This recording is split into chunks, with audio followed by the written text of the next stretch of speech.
और इसी बीच सीधे लिए चलते हैं आपको राजस्थान विधानसभा, जहां पर कार्यवाही शुरू हो चुकी है। वो मैं और माननीय सभी जो इस सदन के सदस्य हैं उन सबको शायद इस बात से इत्तेफाक होगा कि वो गलत हुआ। हम 1952 के कालखंड से लेकर के जब नरोत्तम लाल जी जोशी इस विधानसभा के अध्यक्ष रहे तब से लेकर डॉक्टर सीपी जोशी तक का कालखंड हम देखें, इस तरह के गतिरोध कई बार हुए हैं, लेकिन गतिरोध को समाप्त करने के लिए हमेशा संवाद हुआ है और संवाद से समाधान तक हम पहुंचे हैं और इस तरह की पुनरावृत्ति नहीं हो। तो मैं खासतौर से सभी माननीय सदस्य जो पुराने हैं और खासतौर से जो नए सदस्य हैं उनसे भी आग्रह करना चाहूँगा, हम अपनी अलग अलग भूमिका में हैं। यहाँ पर सत्ता पक्ष की अपनी अलग भूमिका है, विपक्ष की अपनी अलग भूमिका है और हम अपना अपना रोल प्रकट कर रहे हैं। हम सब जनता के हितों की बात कहने के लिए आए हैं, आप भी जनता के हितों की बात कर रहे हैं, हम भी अपने जनता के हितों की बात कर रहे हैं। हो सकता है कि आपके हमारे बीच में जो है वैचारिक मतभेद हो, लेकिन हम सब का उद्देश्य यही है कि राजस्थान की पूरी जनता हम जो कुछ भी यहाँ पे सार्थक चर्चा करें उससे लाभान्वित हो।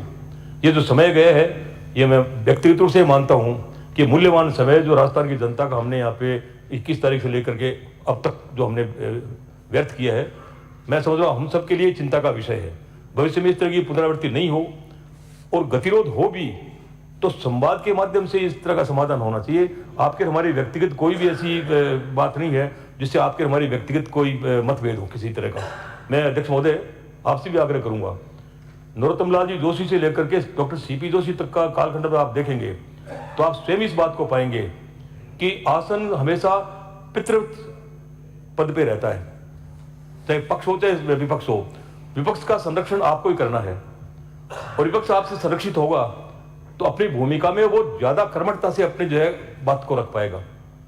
तो आप भी इस बात को ये देखते हुए कि विपक्ष का संरक्षण मुझे करना है और संरक्षित भाव से आप यदि विपक्ष को देखेंगे तो आसन के प्रति किसी भी माननीय सदस्य का कोई भी अमर्यादित आचरण कोई नहीं चाहता और आप सर्वोपरि हैं, सर्वोपरि रहेंगे और सभी माननीय सदस्य आपका सम्मान जो है दिल से करते हैं, केवल मुंह से नहीं। ये बात कोई सिर्फ जबान की कहने की नहीं है, हृदय से मनसा वाचा कर्मणा हम आपका सम्मान करते हैं। मेहरबानी करके जो भी कुछ ये घटित हुआ इसको जो है अपने दिमाग से निकालें और भविष्य में आप निर्देश फरमाएं, स्वयं दोनों पक्षों को आप निर्देश फरमाएं कि हम शालीनतापूर्वक अपने व्यवहार की बात करें। शब्दिक वचने का दरिद्रता, शास्त्र कहता है वचने का दरिद्रता, वचन की दरिद्रता न इधर से हो न उधर से हो। वचन की दरिद्रता करके हम स्वयं इस बात का प्रमाण पत्र देते हैं कि मेरा व्यक्तित्व कैसा है। तो मैं सभी माननीय सदस्य जो इस सदन के सदस्य हैं उनसे आग्रह करूंगा कि वचन की दरिद्रता नहीं हो। वैचारिक मतभेद हो सकते हैं लेकिन वचन की दरिद्रता जो है उससे भी ज्यादा निकृष्ट है। तो भविष्य में हम इस बात का ध्यान रखें और इस सदन का जो समय है राजस्थान की जनता का समय है। हम भाग्यशाली है 200 लोग जिनको राजस्थान की जनता ने एक अमूल्य समय हमको दिया है, इसका हम सदुपयोग करें, यही मेरी आप सबसे अपेक्षा है। मैं माननीय अध्यक्ष महोदय पुनः आपसे आग्रह करूंगा कि 21 तारीख से लेकर अब तक जो गतिरोध बना हुआ है आप उदारता दिखाते हुए उस गतिरोध को समाप्त करें। बहुत बहुत धन्यवाद। माननीय संसदीय मंत्री। माननीय अध्यक्ष महोदय, पहले तो मैं आपका आभार व्यक्त करूंगा कि आपने अपनी तरफ से पूरे प्रयास किए, सदन की गरिमा बनी रहे, आसन का मान और सम्मान हो और जो हमारी स्वस्थ परंपराएं इस विधानसभा में रही है वो कायम रहे। पक्ष हो या विपक्ष हो सभी एक दूसरे माननीय सदस्य का भी मान और सम्मान करें और उससे भी अधिक आसन का पूरा मान और सम्मान करें। हमारा ये भी मानना है मेरे दल के लोगों सा कि हम कभी भी ऐसा कोई कृत्य नहीं करेंगे, ना हमने किया है न भविष्य में कभी करेंगे, जिससे किसी एक दूसरे को कुछ कहने की आवश्यकता रहे। हमने आसन का हमेशा सम्मान किया है और हमेशा करते भी रहेंगे। जो गतिरोध हुआ वो ठीक नहीं था। मेरा सभी साथियों से अनुरोध है, विशेषकर प्रतिपक्ष के साथियों से भी मेरा अनुरोध है कि हम, जैसा अभी पारिक साहब ने कहा, हम शब्दों से या अपने व्यवहार से या अपने कृत्य से ऐसा कोई काम नहीं करें जिससे एक दूसरे का मान सम्मान नहीं बढ़े, एक दूसरे को मान में कोई भेद हो या आसन का लगे कि नहीं मेरे कोई मान सम्मान में ठेस पहुंची है। मेरा अब ये मानना है कि हमारा सदन वो सदन है जहाँ से माननीय भैरव सिंह जी जैसे, माननीय शिवसेन जी जैसे महान व्यक्तित्व यहाँ से निकले।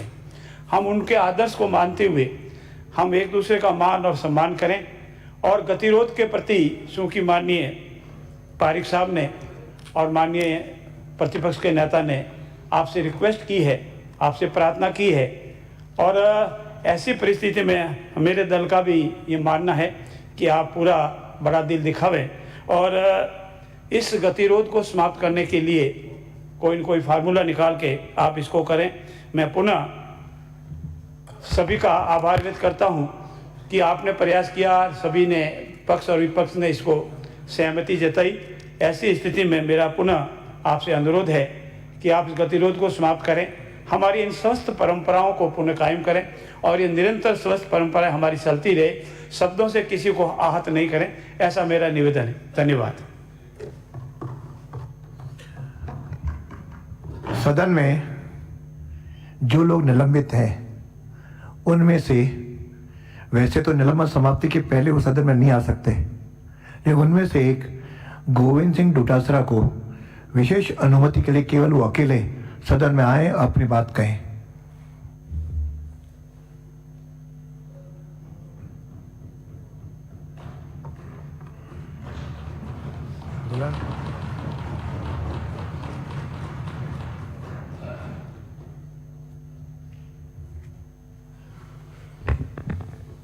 माननीय अध्यक्ष महोदय, आपका बहुत बहुत धन्यवाद, आभार। आपने बड़ा दिल दिखाया और सत्ता पक्ष और प्रतिपक्ष के साथ में आपने वार्ता करके बड़ा दिल दिखाते हुए इस गतिरोध को तोड़ने की पहल की है, गतिरोध को समाप्त करने की पहल की है। इसके लिए पूरा सदन आपको बहुत बहुत धन्यवाद देना चाहता है। माननीय अध्यक्ष महोदय, क्योंकि प्रतिपक्ष अपनी बात सदन के माध्यम से आपकी अनुमति से ही कह सकता है, और जब से आपने अध्यक्ष के पद पे आसीन हुए हैं तब से हमेशा आपने प्रतिपक्ष को संरक्षण प्रदान किया है। ये बात कहने में मुझे किसी तरीके का कोई शंका नहीं है। मैं कहना चाहता हूं कि आपने हमेशा ध्यान रखा है और आगे भी मैं आपसे प्रार्थना करता हूं, आपसे अपेक्षा करता हूं आसन से कि आप हमेशा प्रतिपक्ष को, जो केवल यहां सरकार के समक्ष जनता की बात कहने के लिए आता है, उसको आप संरक्षण प्रदान करेंगे, यह मैं निवेदन करना चाहता हूं। माननीय जो गतिरोध उत्पन्न हुआ, माननीय कैबिनेट मंत्री जी ने भारत रत्न स्वर्गीय इंदिरा गांधी जी, पूर्व प्रधानमंत्री जी के लिए अमर्यादित टिप्पणी की और उसको प्रतिपक्ष एक्सपंज कराना चाहता था, उससे गतिरोध शुरू हुआ। फिर आक्रोश के अंदर हम लोग माननीय अध्यक्ष महोदय आपसे गुहार लगाने के लिए टेबल तक भी चले गए और उसके बाद में 2-3 दिन तक वार्ता नहीं हुई और ये जो गतिरोध बना रहा, हमें हाउस में रहना पड़ा। लेकिन हाउस में भी आपने हमको पूरी तरीके से संरक्षण प्रदान किया, सारी व्यवस्थाएं की। लेकिन मेरा ऐसा मानना है कि हम इस सदन के अंदर, चाहे सत्ता पक्ष हो चाहे प्रतिपक्ष हो, आपके नेतृत्व में यहां पर अपनी अपनी बात करते हैं। सरकार अपना बिजनेस पूरा करती है, काम करती है, अपनी योजनाएं बताती है और प्रतिपक्ष उसमें कमियां खामियां और जनता की बात बताने का काम करता है। तो मेरा ऐसा मानना है कि माननीय मंत्री महोदय की अमर्यादित टिप्पणी से शुरू होकर के जो हमारे द्वारा 5 सदस्यों के साथ मेरे द्वारा डास पर जाना और उसके बाद में 3 दिन तक गतिरोध होना, चाहे वो सदन के अंदर सदन की कार्यवाही चलने के दौरान हुआ हो, चाहे वो जब यहां पर सदन नहीं चला हो उस वक्त हुआ हो, वो संपूर्ण जो घटनाक्रम है वो वास्तव में खेदजनक है हमारे सबके लिए। क्योंकि खेदजनक इसलिए है कि हम जनता के मुद्दों के लिए आए हैं और आपके नेतृत्व में आपके द्वारा यहां पर हम सबको सुविधा प्रदान की जाती है कि वो अपने अपने इलाके की बात करें। तो मैं तो आपसे यही आग्रह करूंगा कि आसन का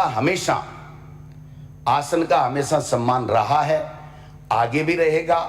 संपूर्ण घटनाक्रम शुरू से लेके आखिरी तक जो भी हुआ वो निश्चित रूप से खेदजनक है, क्योंकि जनता के सवाल के लिए यहां आते हैं, हमारा व्यक्तिगत कोई काम नहीं होता है, ये मैं आपसे निवेदन करना चाहता हूं। आगे भी हम लोग हमारे नेता प्रतिपक्ष सम्मानीय जूली साहब जी के नेतृत्व में यहां पर प्रतिपक्ष आपको ये विश्वास दिलाता है कि आसन का सम्मान हमेशा बना रहेगा, इसमें किसी तरह की कोई कमी नहीं आएगी। जहां भी जिस तरीके की बात आए मैं आपसे आग्रह करूंगा, चाहे हमारी तरफ से आए, आप हमें टोकें, डांटें, व्यवस्था दें, जो भी करें यह आपका अधिकार है। लेकिन सत्ता पक्ष की ओर से शुरुआत हो तो फिर दिक्कत आती है, इसलिए दोनों तरफ से आप जो भी अपनी व्यवस्था दें उसमें दे देंगे। आपकी व्यवस्था के मुताबिक हम सदन को चलाएंगे। इसलिए मैं तो यही निवेदन करना चाहता हूं कि जो भी घटनाक्रम हुआ पूरा जब सदन चलने के दौरान शुरू से लेकर आखिरी तक वो वास्तव में खेदजनक है।